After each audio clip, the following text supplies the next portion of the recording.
교회도 문안하라. 내가 사랑하는 에베네도에게 문안하라.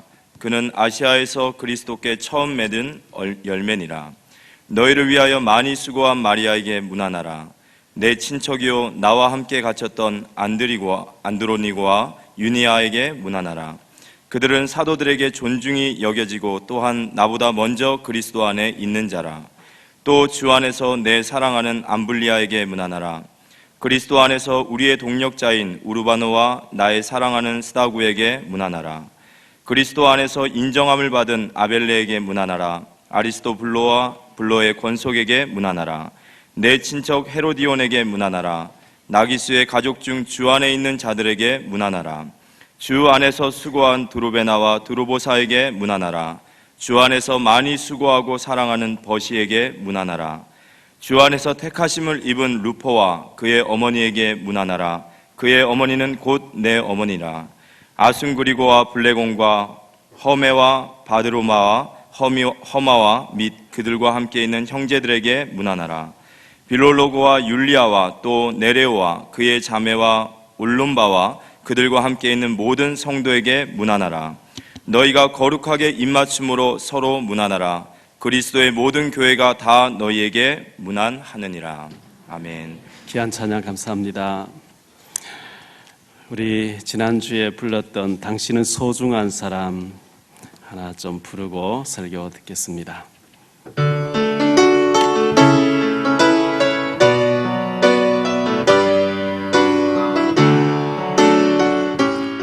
당신은 소중한 사람,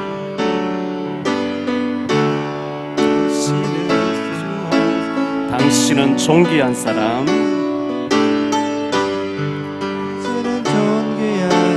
이 세상에 하나뿐인 당신은 내게 너무나도 소중한 사람, 내게 너무나도 소중한 사람. 그런 당신을 사랑해요. 그런 당신을 사랑해요. 그런 당신을 축복해요. 그런 당신을 축복해요. 사랑받기에 합당한 당신을, 사랑받기에 합당한 당신을 주의 이름으로 사랑합니다. 주의 이름으로 사랑합니다. 다시 한번 부릅니다. 당신은 소중한 사람, 당신은 소중한 사람. 당신은 존귀한 사람. 이 세상에 하나뿐인 당신은 내게 너무나도 소중한 사람. 당신은 소중한 사람. 옆에 사람 보면서 당신은 소중한 사람. 당신은 존귀한 사람, 당신은 존귀한 사람. 이 세상에 하나뿐인 당신은 내게 너무나도 소중한 사람. 그런 당신을 사랑해요. 그런 당신을 사랑해요. 그런 당신을 축복해요. 그런 당신을 축복해요. 사랑받기에 합당한 당신을, 사랑받기에 합당한 당신을 주의 이름으로 사랑합니다. 주의 이름으로 축복합니다. 주의 이름으로 축복합니다. 이 찬송대로 되어질 줄 믿습니다. 이 시간도 송도에서 또 영흥에서 북경에서 북방처소에서 함께 인터넷으로 예배하는 모든 곳에 하나님 넘치는 위로와 축복이 함께하기를 예수 이름으로 축원합니다. 먼저 좀 하나 기도 제목을 좀 말씀드리죠. 제가 한 15년 가까이 미국에 있는 RU라고 하는 우리 학교에 박사과정을 공부를 하고 있는데, 해외에 신학교를 하고 있는 교무 목사님들은 무조건 명예박사학위를 빨리 받아라 이렇게 위에서 지시가 있었습니다. 계속 미루고 했는데 이번 8월 15일까지 1,500만 원 입금을 하고 이번에 무조건 받으라 이렇게 지시가 떨어졌습니다. 그래서 명예 박사라는 것은 공로를 인정해서 목회 사역을 인정해서 주는 거라. 그래서 제가 북한 사역이나 이런 이제 신학교를 그쪽에 하고 있으니까 받으라고 하는 것이라서 여러분들 좀 집중 기도해 주시면 고맙겠습니다. 동해에 있는 한누리교회에서 합숙이 금요일과 토요일 어젯밤 8시까지 있었습니다. 지금 평창 올림픽 때문에 고속도로를 계속 막아놓고 공사를 하고 있어가 가면 쏘면서 많이 막혀가지고 고생을 많이 했습니다만은 동해에 가서 어제 오전에는 강의가 없었기 1시부터 있었기 때문에 오전에 삼척으로 제가 갔더랬습니다. 삼척에 금메달 휴게소 황영조 선수 집 옆에 금메달 휴게소가 있는데 거기에 정동균 집사님이라고 우리 교회 메시지를 계속 듣고 계신 아주 그 중직자분이 계시는데 가서 이제 반갑게 만났고 또 이제 지난번에 그 이제 임직을 같이 받으려고 했는데 그 매매를 해야 되는 게 안 팔려서 지금 기도하고 있는 중에 계세요. 거의 조금 더 가서 울진하고 삼척 경계선에 솔섬이라는 데가 있는데요. 영국의 사진작가였던 마이클 캐나라는 사람이 2007년도에 이 솔섬을 사진을 찍어가지고 냈거든요. 우리 사진 좀 보여줄 수 있나요? 예, 이렇게 아름다운 바다와 육지가 만나는 곳에 아주 소나무로 이렇게 되어서 저 사진을 원래 옆에 그 작은 사진 흑백으로 그 영국 작가 찍었는데 우리 한국의 김성도라고 하는 이 사진 작가가 칼라로 찍어가지고 대한항공 화보 모집하는데 입선했는데 영국의 이 마이클 캐나라는 사람이 이걸 고소를 했죠. 자기 것을 모방했다 이래가지고 그래서 유명한 곳이 되어졌는데요. 제가 이제 기대를 하고 카메라 들고 거기 뭐 가까이 갔으니까 사진 찍으러 갔거든요. 사진 나는 거 제가 찍은 거 한번 보여주실래요? 근데 저 사진 솔섬 소나무 바로 뒤에 가스 저장소가 크게 들어서 버려가지고 작품을 버려놔 버린 거죠. 그래가지고 그 작품이 더 이상 안 나오는데 그래서 그 옆에 보니까 월천교회라고 사당총신 저보다 한 해 후배 되는 목사님이 계시는데 그 교회가 있길 들어갔더니만은 사모님이 계시더라고요. 그리고 얘기해 보니까 저 가스공사 저 가스 저장소가 들어서기 전에 사진 작가들 그렇게 많이 와서 참 촬영하고 있는데 저게 뒤에 딱 버티고 들어가 버리니까 이제는 사람들이 안 온다는 거예요. 그래서 제가 삼척 군수님이 누군지 모르지만 참 이 문화를 너무 모르고 저 솔섬 때문에 삼척이라는 데가 뜨고 유명한 그걸 모르고 저렇게 한 게 아닌가 안타까운 그런 생각이 들어서 말씀을 드려요. 이 문화의 힘이 굉장하거든요. 그래서 우리가 우리 랩런트들이 나서 문화 전쟁 시대이기 때문에 문화를 가지고 정복해야 복음 문화를 흑암 문화를 꺾어야 되는데요. 구글에서 그 운명 사주팔자 봐주는 걸 이렇게 만들어가 냈는데 며칠 만에 20억을 장악했다 그러죠. 문화전쟁 시대를 맞이했거든요. 그래서 지금 현재 뉴에이지 단체 또 프리메이션 단체 유대인 단체 3단체에서 보이지 않는 이 흑암 문화를 가지고 귀신 문화가 전 세계 퍼뜨리고 있기 때문에 우리가 복음 문화로 그들을 문화전쟁 시대에 복음의 빛을 비출 수 있는 우리 렘넌트를 키워내고 문화가 그렇게 중요하다는 것을 우리가 기억하고 해야 됩니다.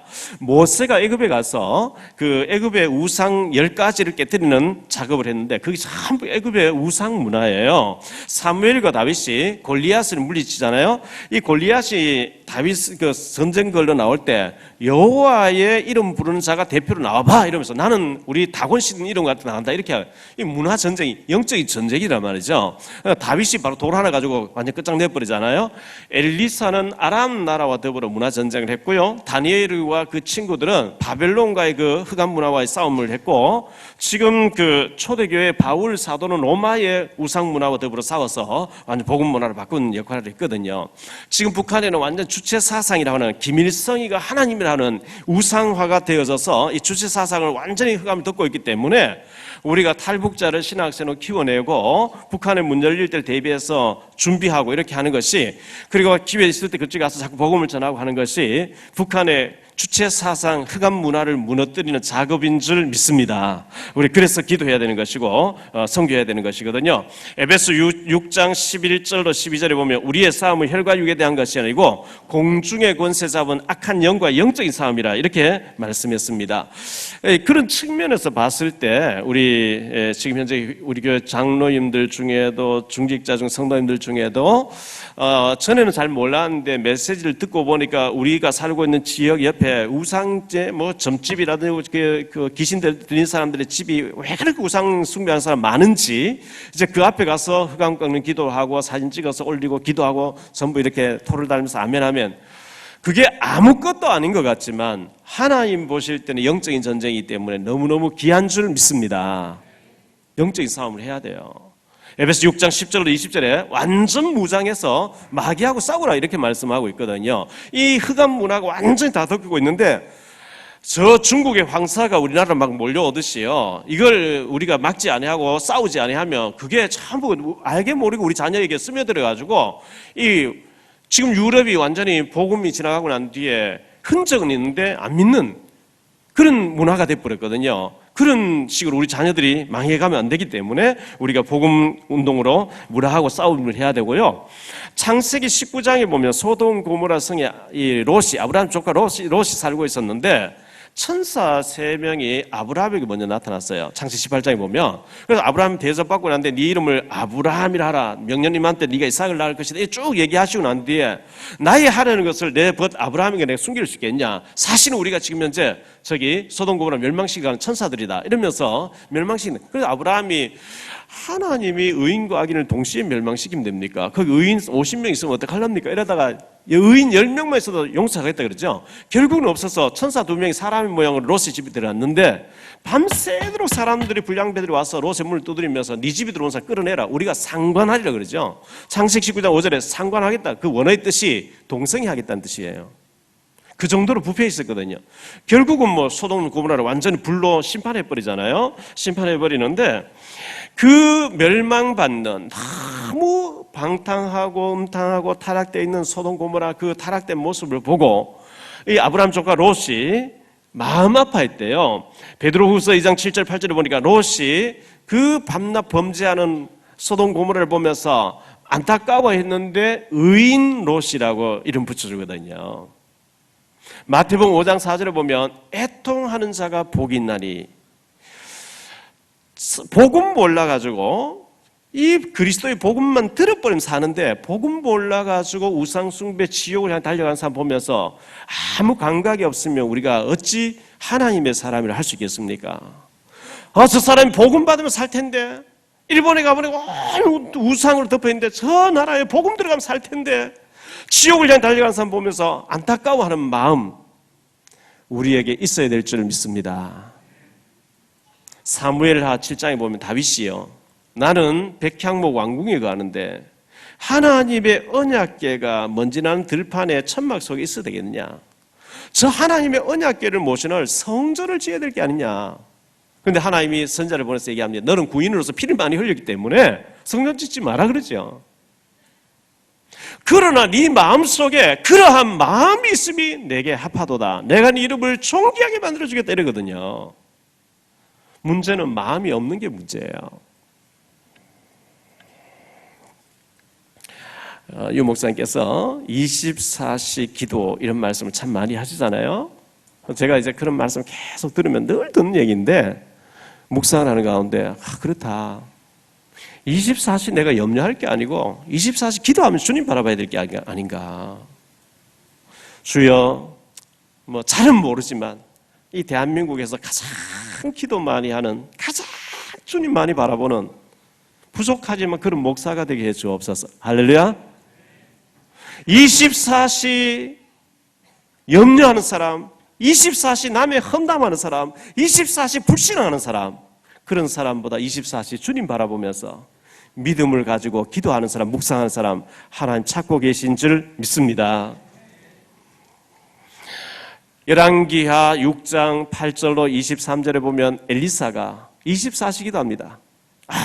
얼마나 하나님 성령 충만 주셨던지요. 싸우지 않고 이기게 되죠. 창세기 39장에 보면 요셉이가 무시기도한 사람이에요.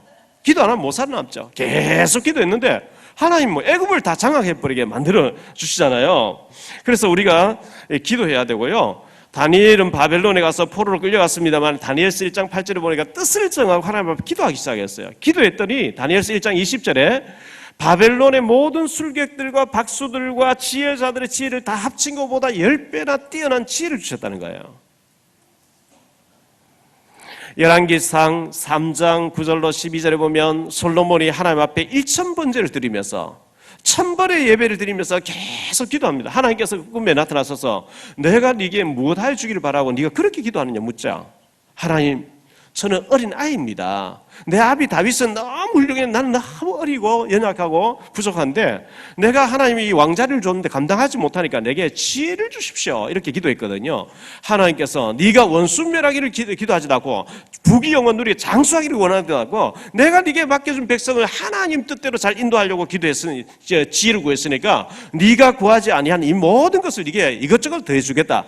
너처럼 복을 받아서 전에도 없었고 후에 없는 전무후무한 축복을 하나님 허락해 주셨거든요. 하나님 마음에 합한 기도를 했기 때문에 그렇습니다. 마태복음 7장 7절로 9절에 보면 구하라 그러면 주실 것이요 찾아라 그러면 찾을 것이요 문을 두드려 그러면 너희에게 열릴 것이니 구하라고 이렇게 말씀하고 있고요. 시편 81편 10절에 보면 네 입을 넓게 열라 내가 채우리라. 에레미야 33절에 보면 너는 내게 부르짖으라 네가 알지 못하는 크고 은밀한 일을 네게 보여주리라 이렇게 말씀하고 있어요.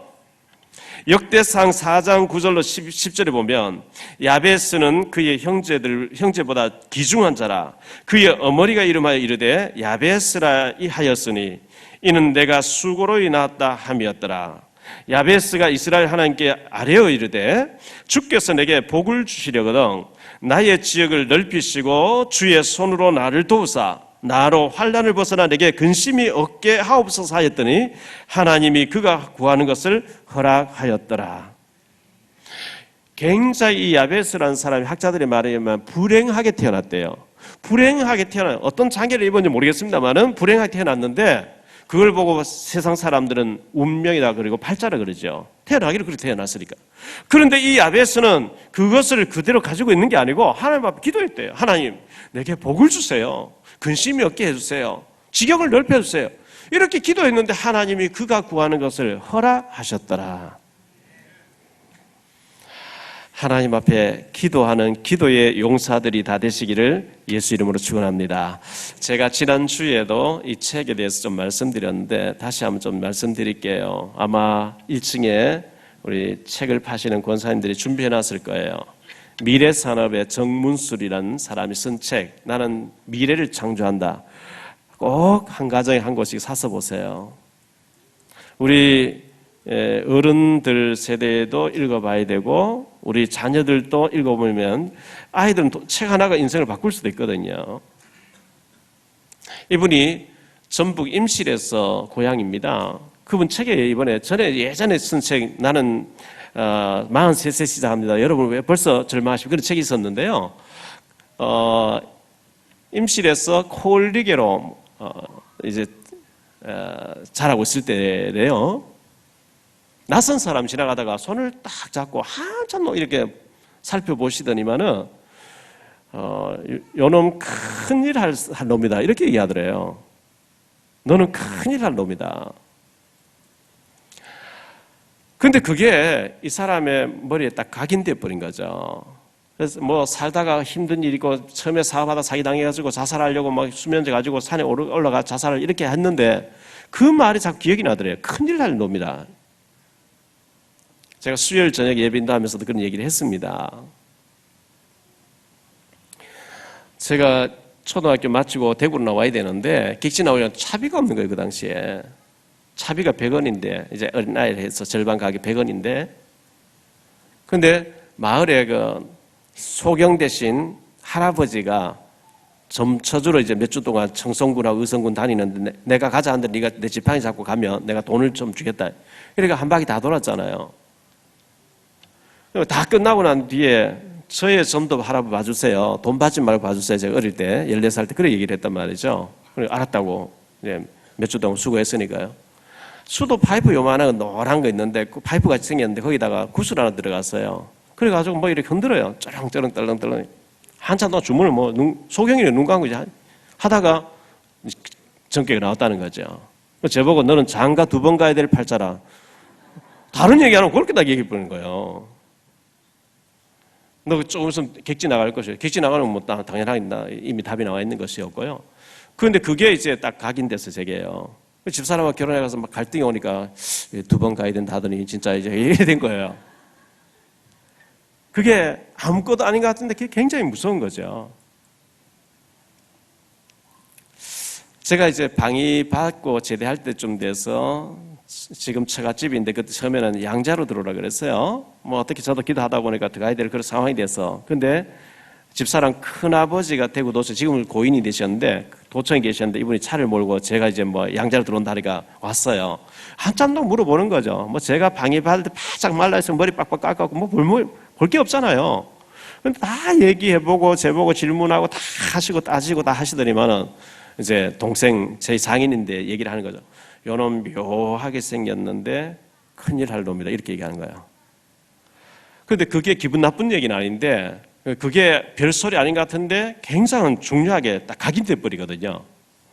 정문술이라는 사람이 그래가지고 어릴 때 그게 큰일 할 놈이라는 얘기 듣고 군대를 갔는데 군에서 일을 잘해가지고 제대할 때서 정보부에 이제 발탁이 됐다는 거예요. 18년 동안 근무해서 간부가 됐는데 이제 군부가 들어서면서 어느 날 딱 출근하니까 나가라 이렇게 오늘부로 그만둬라 이래가지고 잘려 나와서 자기를 늘 출퇴근시켜주는 기사가 자기 아는 친척이 부천에서 무슨 정밀 회사를 하는데 거기 은행 업무 봐주면 동업이 절반 수입을 주겠다 해서 갔는데 돈 털어놓고 이제 망했다는 거죠. 이래가지고 낙심돼 있다가 자살하려고 하다가 미래산업을 그 미래산업이라는 이름도요. 이름을 회사를 멀찌를 가다 경제신문을 계속 보는데 조그만 글씨가 누가 기사 쓴 거 가운데 미래의 산업은 이렇게 나오는데 그걸 딱 이제 잡았대요. 미래산업 이렇게 됐다는 거죠. 얼마나 이 사람이 회사가 잘 됐는지요. 뭐 총리하라, 뭐 장관하라, 국회의원 하라 온갖 사람 다 오는데 아니요 나는 기업한다고 일절 이렇게 하고. 자기 회사에 아이들이 자녀들이 며느리가 와서 한 구경식 평생 구경 안 시키는 이거는 주주들 거지 우리 게 아니다. 너희들 와서 우리 아빠 우리 아버지 회사 이렇게 좋구나 이렇게 뭔가 돌아올 거 바라면 안 된다 하면서 이래가 카이스트의 재산을 다 내놨죠. 최고 존경받는 사람이거든요. 꼭 그 책을 한 번씩 사서 읽어봤으면 좋겠다고 생각되어집니다.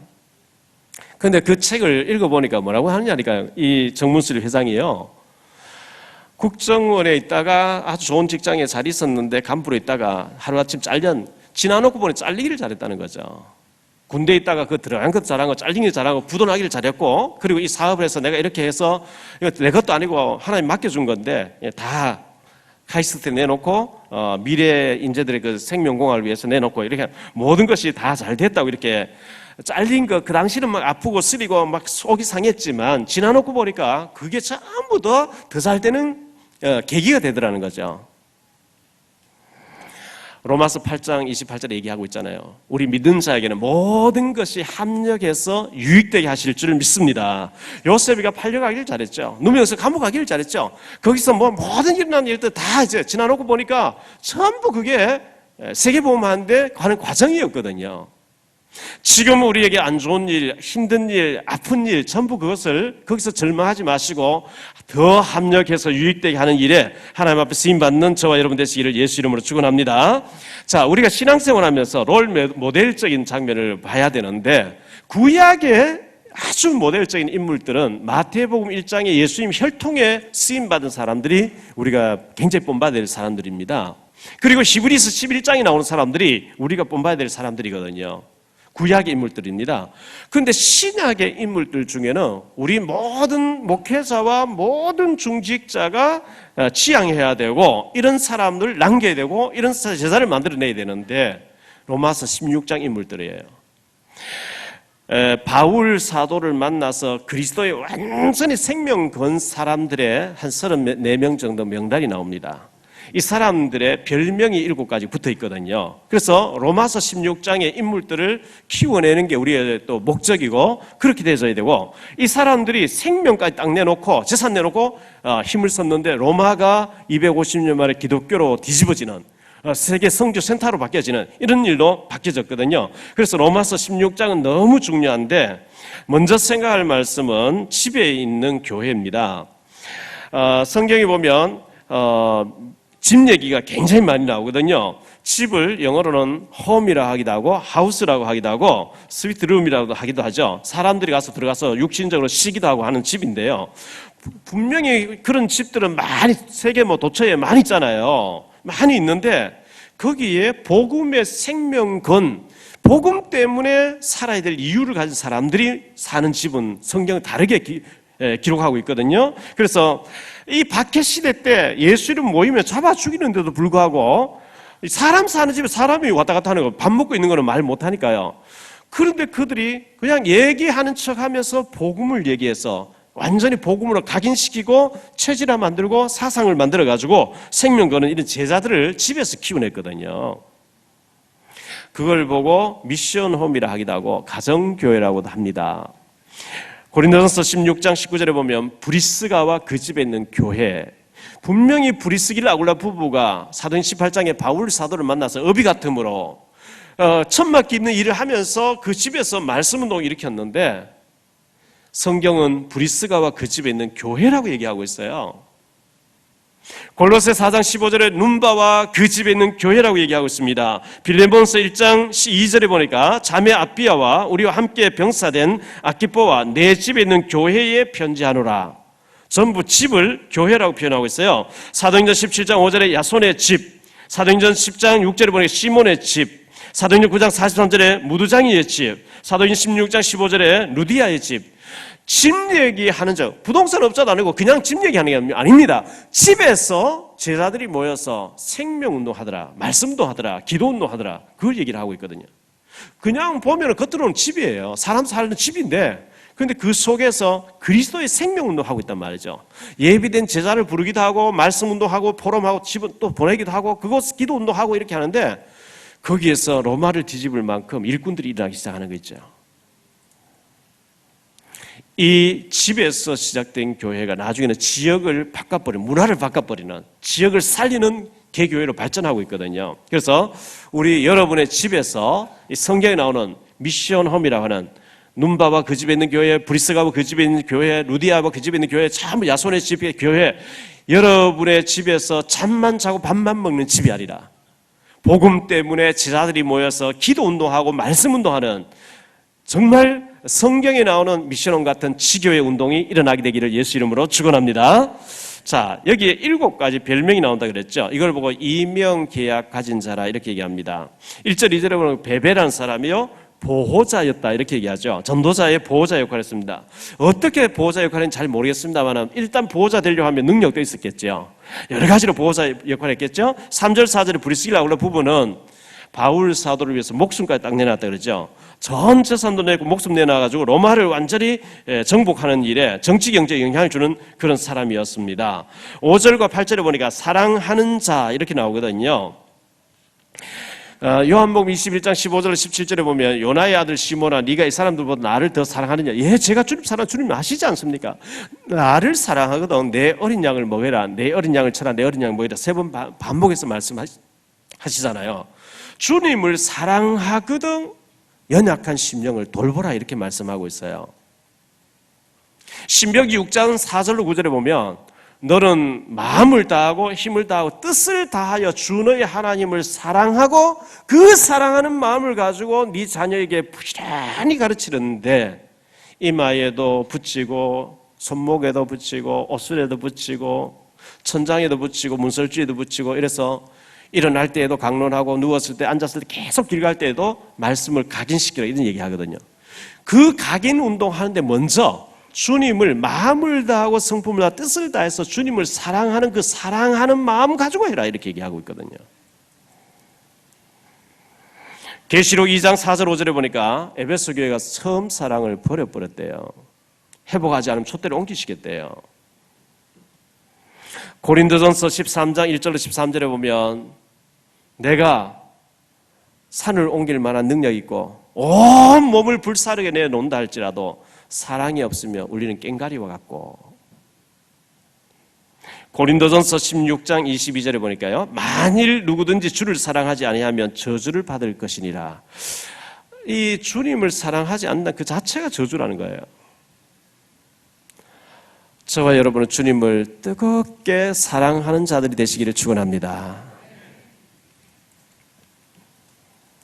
사랑하는 자 이렇게 나왔고요. 그 다음에 6절 12절에 보니까 수고하는 자 이렇게 나왔어요. 빌립보서 2장 25절 이하에 보면요. 빌립보 교회에 에바브로디도라는 사람 나오는데 청년이었어요. 이 빌립보 교회가 어떻게 탄생되었냐 하면 사도행전 16장 11절로 15절에 루디아를 만나시면서 빌립보 교회가 그 집에 시작된 교회거든요. 사도행전 16장 6절에서 바울이 아시아로 가려면 자꾸 문이 막혀요. 길이 막혀요. 그때는 뭐 배 타고 다니는 배가 자꾸 안 뜬다든지 이런 이유가 있었겠죠. 문이 자꾸 막히니까 바울이 기도해요. 하나님 왜 자꾸 문이 막힙니까? 그러니까 아시아 문은 막히고 마게도냐 사람, 유럽 사람이 손짓하면서 건너와서 우리를 도우라는 거죠. 아, 하나님께서 아시아 문을 막으시고 유럽으로 인도하시는 거예요. 그래서 유럽 쪽에 마게도냐 지성 그 첫 성에 들어간 데가 빌립보거든요. 거기서 바울이 루디아만 말씀도 일으켰는데 여관을 정해놓고 바울 팀이 여러 명이니까요. 여관을 정해놓고 루디아 집에 왔다 갔다 한 말씀도 하는데 그 길목에 저 많은 귀신 들린 소녀 하나가 바울 팀을 보면서 지극히 높은 하나님 종입니다 계속 외치는 거예요. 이같이 여러 날 하는지라. 여러 날 동안 바울이 참고 있다가 루디아가 확실하게 사명자로 섰어요. 바울이 이제 단지로 빠져나가도 그래서 영적이 혼자서 살아남을 정도 제자가 됐어요. 이같이 여러 날을 하는지라. 어느 날 바울이 더러운 귀신아 이 소녀에서 나와라 이렇게 하니까 귀신 떠나버려. 이 점을 쳐주고 돈을 많이 이제 벌어가 주인에게 갖다 주고 주인이 이제 점 쳐가지고 또 이 아이를 이용해서 먹고 살았는데 귀신 떠나면 점이 안 되는 거예요. 그러니까 바울과 실라를 잡아가지고 감옥 끌고 와서 우리가 받지도 못 듣지도 못하는 이상한 걸 퍼뜨린다 하면서 무조건 이게 고발하니까 이 관리들이요 죄도 따지도 않고 무조건 매를 쳐라 이래가지고 잔뜩 치고 쇠고랑 채워서 감옥 가다 버리거든요.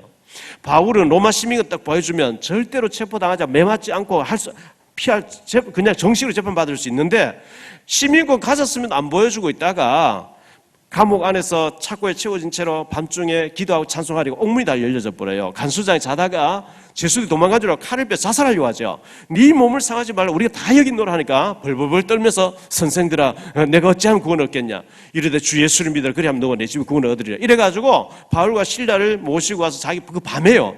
이 밤중에 간수장이 자기 집 모시고 와서 맞은 자리를 막 약을 발라주면서 그 가족들 다 보험 듣고 그 가정이 구원받다 이렇게 나오거든요. 그 다음날 이 간수장이 좋게 얘기해가지고 그냥 나가도 좋다 할 때 그때 바울이 심의껏 떡내밀죠. 로마 사람 된 우리를 죄도 정죄하고 때렸는데 천부장 나오래라. 천부장 와서 막 빌죠. 목이 날아갈 정도 돼버렸으니까요. 그렇게 해서 세워진 교회 빌립보 교회인데 이 빌립보 교회에서 바울 사도에 대한 소문을 들어보니까 로마에 감옥 갇혔다는 거예요. 그래서 우리가 바울 사도 도와야 될 게 아니냐 헌금하자 이래가 헌금을 했어요. 요즘 말로 하면 감옥에서 뭐 칫솔도 필요하고 양말도 필요하고 담요도 필요하고 생필품하고 필요한 돈하고 이걸 모으기는 모아놨는데 로마 감옥까지 전달해 줄 사람이 없는 거예요. 요즘 같은 비행기 타고 식나라 갔다 오면 금방 갔다 오죠. 옛날에 2000년 전에 그렇게 없거든요. 길에는 강도가 있습니다. 산에는 산적들이 있습니다. 바다에는 해적들이 있습니다. 가는 데만 너무 위험해요. 그래서 에바브로디도가 제가 다녀오겠습니다. 그걸 받아가지고 조심조심해서 뭐 몇 주가 걸렸는지 몇 달이 걸렸는지 모르겠어요. 로마 감옥 가서 바울이 전달 딱 했는데 거기 왔을 때 보니까 기진맥진 완전히 중한 병이 걸려 있는 거예요. 에바브로디도가 중한 병이 걸려서 내가 이렇게 주를 위해서 사는데 왜 하나님 나를 병들게 하냐 내가 왜 이렇게 죽어야 되냐고 억울하다고 이게 막 울부짖는 게 아니고 나는 뭐 죽어도 괜찮은데 빌립보 교회 연약한 성도들이 그렇게 복음 위에 헌신한 저 디도를 왜 하나님 병들게 데려갔냐 이렇게 시험 들까 봐 너희를 위해서 심히 걱정했다는 거예요. 바울이 얼마나 또 이 사람 붙잡아 기도해 줬겠어요. 그래서 하나님 죽을 병서 치료해 주셨대요. 죽음을 무릅쓰고 강도를 무릅쓰고 헌신을 갔다 온 이렇게 심부름하는 이런 사람이 바로 수고하는 자 아니겠습니까? 사무엘하 23장 15절로 17절에요. 다윗이 블레셋과 막 전쟁하고 있는데요. 너무 더운 지역이니까 목이 말랐는가 봐요. 다윗이 자기도 모르게 탄식이 나온 거예요. 저 우리 고향 베들레헴 그 마을 앞에 있는 옹달샘에 그 시원한 물을 누가 좀 떠다서 내게 먹일 수 있겠냐. 혼자서 이렇게 중얼거렸는데 신하 중에 3명이 적지를 뚫고 갔어요. 물을 떠왔는데 막 피를 줄줄 흘리면서 가져온 거예요. 그 다윗이 그걸 하나님 전에 부어드리면서 이거는 물이 아니고 피입니다. 내가 이걸 어떻게 마시겠습니까? 하면서 이거 생명을 돌보지 않고 가져온 물이 피입니다 하면서 하나님께 부어드렸다 그러죠. 이런 게 전부 헌신입니다. 수고입니다. 수고. 우리가 주를 위해서 헌신도 하고 신방도 다니고 막 때로는 막 돈도 쓰고 억울한 일 당하기도 하고 막 누명 쓰기도 하고 이렇게 하나님이 알고 계시고 인정하실 줄 믿습니다. 10절에 보니까요. 인정함을 받은 자 이래 나왔어요. 시편 1편 6절에 보면 대저 의인의 길은 여호와께서 인정하시나 악인의 길은 망하리로도 인정하신대. 하나님이 인정하시면 끝나는 줄 믿습니다. 아무리 사람 맡아도 하나님 틀렸다면 틀린 거예요. 11절에 보니까 친척이다 그랬어요. 친척. 여기 모인 사람들이요. 남남이지만 이 바울 사도를 가족같이 아꼈다는 거죠. 여러분 가족들이 잘못하면 막 가려버리죠. 덮어주죠. 까벌리고 욕하고 하는 게 아니라 딱 숨겨버려. 왜? 가족이니까. 그리고 23절에 보면 나와 온 교회를 돌보아주는 가이오, 전에 성경에 식주인 가이오 이렇게 나왔거든요. 모든 의식주 문제를 책임져 버리는 가이오, 이런 별명들을 가지고 있었는데 이걸 보고 이명계약이라고 그럽니다. 세 번째로 생각할 말씀은요, 여기에 특징들입니다. 특징 5절에 보면 에베네도 이렇게 나오는데요, 칭찬받는 사람, 아시아에서 처음 익은 열매다 이렇게 있거든요. 저는 덕평에 갈 때마다 제가 단동에 김남옥 장로를 소개해서 그 전도 대상자가 내가 아는 사람인데 가서 좀 전도해 주십시오. 단동에 가서 전도했는데 그 전도 받아 그때 영접했던 사람이 지금 덕평 학교에서 장로 권사님 돼서 가지고 얼마나 일을 잘하는지 몰라요. 만날 때마다 그렇게 고마워하는 게 있죠. 10여 년 전에 제가 가서 만나서 복음 전했는데 훈련받고 장로님이 돼가지고 학교에서 열심히 헌신하는 걸 볼 때, 봉사하는 걸 볼 때 너무 이쁘죠. 처음 읽은 열매. 6절에 보니까 많이 수고한 말이야. 수고 헌신을 많이 했다는 얘기죠. 7절에 보니까 안드로니고와 유니아, 신앙적으로는 바울의 선배고 감옥에도 여러 번 같이 투옥됐다 이렇게 말씀하고 있죠. 8절에 보니까 암블리아라고 나오는데요, 이 이름 자체가 노예에게 붙이는 이름이래요. 9절에 우르바노, 이 로마식 노예 이름이라고 그래요. 10절에 보니까 에벨레, 인정을 받은 자라 그러죠. 아리스도 불고 헤롯 대왕의 손자라고 이렇게 얘기합니다. 헤롯 대왕이 그렇게 예수 믿는 사람 박해하고 핍박하고 죽이고 이렇게 했는데 사도행전 13장 1절에 보면 선교사 나가는데 보면 헤롯의 젖동생이 바울 팀이 돼 선교지 나갔는데요, 이 아리스도 불고라는 사람이 헤롯 대왕의 손자라는 거예요. 자기 할아버지는 그렇게 박해자였는데 손자를 지금 세계 보면 전도자가 돼 있는 거 있죠. 자, 11절에 보면 헤로디온, 바울의 친척이라 이렇게 나오죠. 나기수의 권속 나오는데 노예 출신이라 이렇게 학자들이 해석을 해놓은 걸 봤습니다. 12절에 보니까 드루베나와 드루보사, 자매들, 수고한 사람들 이렇게 나오고요. 버시라고 하는 사람은 자유인이었다 합니다. 13절에 보니까 루포라고 하는 사람 나오는데, 마가복음 15장 21절에 보면 예수님이 십자가 지고 가다 막 쓰러져요. 세 명이 같이 십자가 지는 다른 두 사람 강도 둘은 괜찮은데 예수님은 워낙 그 전에 매를 많이 맞고 이렇게 있었기 때문에 십자가를 지고 가지 못해서 가다가 쓰러졌는데, 그때 구레네 사람 시몬이라는 사람이 구경하다가, 흑인이죠, 구경하다가 야! 구인들 붙잡혀서 네가 대신 지고 올라가 이래가지고 억지로 십자가 지고 올라갔다는 거죠. 그 사람 막 지고 올라갈 때 괜히 재수없이 걸려가 구경하다 걸려 막 혼자 중얼거리고 불평하고 갔겠죠. 억지로 십자가 지고 그 꼭대기까지 올라갔는데, 이 루포라고 하는 구레네 시몬, 이 사람은요 구레네 시몬의 아들이었대요. 학자들 그렇게 해석하고 있어요. 그러니까 얼마나 그 후손, 억지로 십자가 지고 갔는데도 그 후손들이 얼마나 축복받은 인물이라는 것을, 전도자로 로마 복음화 주역이 되어 있으니까 얼마나 축복받았다는 것을 보여주고 있죠. 14절에 보니까 아순그리도와 블레곤, 흠에, 바드로바, 흠아, 이 사람들이요 전부 블레곤을 제외하고 전부 다 노예, 이게 붙여지는 이름이라고 학자들은 그렇게 해석해 놓은 것을 주석을 받습니다. 15절에 보니까 비롤로고와 율리아와 네레오와 그 자매 올름바, 이 사람들 역시 노예 출신들이라고 이렇게 주석이 되어 있습니다. 자, 이렇게 봤을 때 로마서 16장에 바울과 더불어 로마를 복음화하는 생명건, 진짜 생명 딱 걸어버린 제일 무서워서 생명 건 사람이거든요. 오늘 죽어도 좋다 이렇게 나온 사람들이거든요. 이 사람들 때문에 로마가 뒤집어졌는데, 이 사람들 보니까 대단하게 배경이 있는 사람, 우리 시로 말하면 서울대 나오고 고려대 나오고 이런 사람이 아니고 갈릴리 사람들이에요. 예수님 승천에 가시는데 사도행전 1장 11절에 보니까 구름 타고 올라가니까요 3년 동안 따라다니는 사람들이 하늘을 쳐다보고 있는 거 있죠. 왜? 3년 동안 같이 식사하고 뒹굴고 같이 주무시던 예수님이 구름 타고 승천에 올라가시니까 쳐다보고 있는데 천사 두 명이 나타나서 얘기하죠. 갈릴리 사람들아 왜 이상한 일 쳐다보듯이 하늘 쳐다보고 있느냐. 너희 가운데 올려주신 예수님은 가시는 본 그대로 다시 오시리라. 갈릴리 사람들아 이러거든요. 예수님 당시에 예루살렘에 바리새인들 많이 있었어요. 사두개인들 많이 있었어요. 산헤드린 공회 의원들 많이 있었어요. 똑똑한 사람 많이 있었어요. 로마에 가이사 황제가 있었고 로마 원로원이라는 국회에 똑똑한 사람 많이 있었는데 그 사람들 기준으로 보면 이 갈릴리 사람 수준의 노예들, 아이고 예수 바울 거지들 끌고 나가면 밥이나 먹겠냐 싶은 거 있죠. 그런데 하나님은 그들에게 능력 주어서 이들이 가서 복음 전했는데 250년만 로마가 기독교 되어질 만큼 역사가 일어난 줄 믿습니다.